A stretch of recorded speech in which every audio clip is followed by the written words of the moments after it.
Dnes si povieme aspoň niečo málo o laminátovej podlahe, ktorá má medzi podlahami naozaj dlhoročnú tradíciu.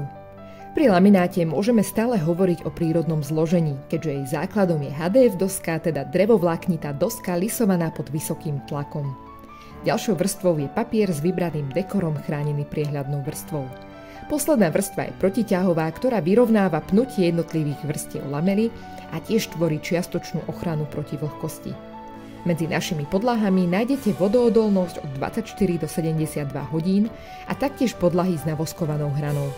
Veľkou prednosťou laminátu je práve vysoká odolnosť voči odierom či škrabancom a jej tvrdosť.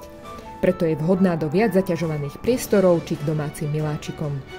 Laminátová podlaha má najčastejšie hrúbku 8 mm a aj preto je správnou voľbou pri prerábkach bytov a domov, kde nie je úplne dokonale rovný povrch. Samozrejme je vhodná aj na podlahové kúrenie. Prestup tepla sa líši od výrobcu a kolekcie. Najdôležitejšiu úlohu zohráva najmä správna montáž. Laminátová podlaha sa kladie plávajúcim spôsobom a nesmieme zabudnúť ani na vhodnú podložku pod podlahu. Aj pri tejto podlahe platí, že nie je laminát ako laminát. Aj tu nájdeme sortiment od ekonomickej triedy, ktorá poteší rozpočet, až po tie najkvalitnejšie lamináty na trhu. A práve so správnym výberom podlahy vám veľmi radi v predajniach Ekointer pomôžeme.